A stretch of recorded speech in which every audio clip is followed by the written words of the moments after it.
hello guys good morning जेहेतु बहुते जानिবলৈ বিচাৰি আছে যেটো এপয়েন্টমেন্ট কেতিয়া দিব আপোনালোকে যিখিনি পোস্টেতে এবিইউবি এপিআৰ যিখিনি পাস কৰিছে তেহেতলোকৰ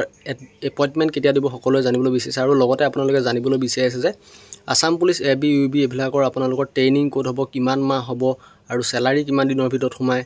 সো বহুতে জানিবলৈ বিচাৰি আছে আৰু যেহেতু এতিয়া বৰ্তমান 8 পে কমিশন আহিছে তাৰ ওপৰতো মই জনাম আৰু নিউ ভ্যাকেন্সি কেতিয়া আহিব সেইখিনি ওপৰতো জনাই আছো এই ভিডিওটো আপোনালোকে সম্পূৰ্ণ চালে সকলোখিনি তথ্য পাব সো আপোনালোকে ভিডিওটো সম্পূৰ্ণ চাও বুলি আশা কৰিলো সো প্ৰথম কথা এতিয়া আপোনালোকক জনা এপয়েন্টমেন্ট কেতিয়া দিব যেহেতু এপয়েন্টমেন্ট আপোনালোকৰ নৱেম্বৰত দিব নৱেম্বৰত মানে আপোনালোকৰ খানাপাৰা যিখন ফিল্ড থাকে ভেটেনাৰী গ্ৰাউণ্ডত আপোনালোকৰ এপয়েন্টমেন্ট দিব আৰু এপয়েন্টমেন্ট আপোনালোকৰ যেহেতু অনলাইন দিব বুজিছে নহয় আপোনালোকৰ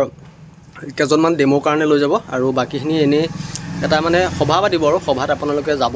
গলেও যাব নগলেও না আপোনালোকে অনলাইন এপয়েন্টমেন্ট ডাউনলোড কৰিব পাৰিব SLPRB ওয়েবসাইট মানে state level police recruitment board যেটো ওয়েবসাইট আছে আপোনালোকে যিখন এডমিট স্টেটমেন্ট ডাউনলোড কৰিছিলে সো তাতে আপোনালোকে এপয়েন্টমেন্টখন আপোনালোকে তাপা ডাউনলোড কৰি ল'ব পাৰিব তো আপোনালোকে মানে কি এটা ট্ৰেইনিং কিমান মাহ হয় খুদি আছে ট্ৰেইনিং আপোনালোক 1 বছৰ কমসে কম মানে 1 বছৰতকৈ কেতিয়াও তলত নহয় এটো নেভাইব যেহেতু 1 বছৰ ট্ৰেইনিং হয় 1 বছৰ ট্ৰেইনিং আপোনালোকে কমপ্লিট কৰিব লাগিব বুজিছে নহয় আৰু 3 নম্বৰ কোৱেশ্চনটো হল আপোনালোকৰ মানে কি স্যালাৰি কথা হৈছে স্যালাৰি কিমান দিনৰ মত সময় আপোনালোকৰ জয়েনিং কৰাৰ পিছত আপোনালোকৰ 45 ডেজ মান লাগে 45 ডেজ আপোনালোকে ওয়েটিং কৰিব লাগিব আৰু যি 45 ডেজ হ'ব সকলখিনি দৰমহা একে দিনে পাই যাব বুজিছে নহয় সো আপোনালোকে হেতু কথাও আপোনালোকক জনালো সো এতিয়া মানে আপোনালোকৰ কি এতিয়া আপোনালোকৰ নিউ ভ্যাকেন্সি কথা হৈছে নিউ ভ্যাকেন্সি ওলাব না উলোৱাতন সকলোখিনি ভ্যাকেন্সি ওলাব আপোনালোকৰ এবি ওলাব ইউবি ওলাব এপিআৰ ওলাব কমান্ডো ওলাব ফৰেষ্টৰ ওলাব ফৰেষ্টটো কথা ভালদৰে নাজানো বাকি যিখিনি ওলাব সেইখিনি কথা জানো যেহেতু ওলাব কিন্তু কেতিয়া ওলাই এটো সম্ভৱ মানে টেন্টেটিভ ডেটটো মানে ডিসেম্বৰ বুলি গম পাইছো নৱেম্বৰ আছিল এটা যেটো মানে যিবিলাক হৈ আছে যেহেতু অলপ পিছুৱাব বুলি মোৰ ফালৰ পৰা আশা কৰিছো যেহেতু নৱেম্বৰত আছিল নৱেম্বৰটো এপয়েন্টমেন্ট দিব সো ডিসেম্বৰ মানত আপোনালোকৰ মানে কি নতুন ভ্যাকেন্সি ওলাব লাগে কাৰণ আপোনালোকৰ 100% ভ্যাকেন্সি ওলাবই কিন্তু আপোনালোক ডেটটো কনফাৰ্ম ক'ব পৰা নাই যেহেতু আমিটো ক'ব নোৱাৰো যেহেতু সকলো কোনো ইউটিউবাৰে ক'ব নোৱাৰে যেহেতু মামায়ে আপোনালোকৰ অৰ্ডাৰ দিলেহে আপোনালোকৰ হেৰি কি বুলি কয় এপ্লিকেশন মানে কি আপোনালোকে এপ্লাই কৰিব পাৰিব বা ভ্যাকেন্সি মুকলি হ'ব নতুন কৈ বুজিছে নহয় সো তা আৰু এটা কোৱেশ্চন খুদিছে যে প্ৰথম জয়েনিং কৰি কি মানে স্যালাৰি কিমান পাব খুদি আছে এপিআৰ স্যালাৰি কিমান পাব তাছত এবিইউবি স্যালাৰি কিমান পাব সকলোৱে খুদি আছে সো এবিইউবি এপিআৰ ফায়াৰ ব্ৰিগেড সকলোখিনি স্যালাৰি আপোনালোকে এই ভিডিওটোৰ জৰিয়তে জনাম সো প্ৰথম জয়েনিংত আপোনালোকে এতিয়া বৰ্তমান আমি পাওঁতে 75,000 পাইছিল এতিয়া যেহেতু দিয়ে বৰ্তমান আগতে আমি পাওঁতে 48% দিয়ে আছিল এতিয়া বৰ্তমান 58% দিয়ে হৈ গল সো আপোনালোকে 30 প্লাস দৰমহা পাব বুজিছে নহয় এতিয়া আপোনালোকে প্ৰথম জয়েনিং কৰি আপোনালোকে 30 প্লাস স্যালাৰি পাব এবিইউবি বুজিছে নহয় আৰু আপোনালোকৰ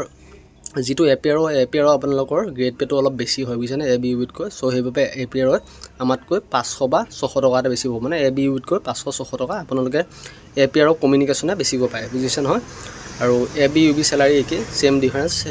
এবি অকন বেছি গৈ পায় 200-300 টকা এটা এটো বাৰু সকলোৱে গম পায় যেহেতু হাঠিয়াৰ এলাউন্স থাকে কিবা এলাউন্স থাকে সো এতিয়া বৰ্তমান ফায়াৰ ব্ৰিগেডৰ কথা কম ফায়াৰ ব্ৰিগেডৰ যেহেতু আপোনালোকৰ গেট পেটো অলপ কম হয় এবিইউবি বা এপিআৰতকৈ সকলোতকৈ গেট পেটো কম হয় ফায়াৰ ব্ৰিগেডৰ সো হেইভাবে ফায়াৰ ব্ৰিগেডৰ আপোনালোকৰ 600 মান টকা এবিইউবিৰ তুলনাত কম পাব আৰু এপিআৰৰ তুলনাত 1200 মান টকা স্যালাৰি কম পায় বুজিছে না ফায়াৰ ব্ৰিগেডখিনি যোনখিনি ফায়াৰ ব্ৰিগেডৰ আৰু ফায়াৰ ব্ৰিগেড ইমাৰ্জেন্সি সাৰ্ভিস আৰু আপোনালোকৰ যিখিনি মানে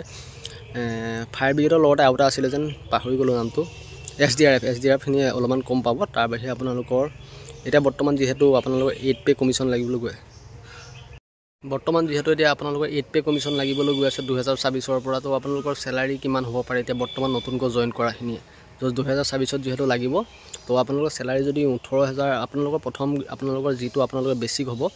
19600 হ'ব প্ৰথম জয়েনিং কৰাৰ পিছত 19600 মানে আপোনালোকৰ যদি ফিটমেন্ট ফেক্টৰ 2 পইণ্ট হয় তেতিয়া হলে 19600 আপোনালোকৰ কিমান হ'ল 19000 কত দুগুণ হলে আপোনালোকৰ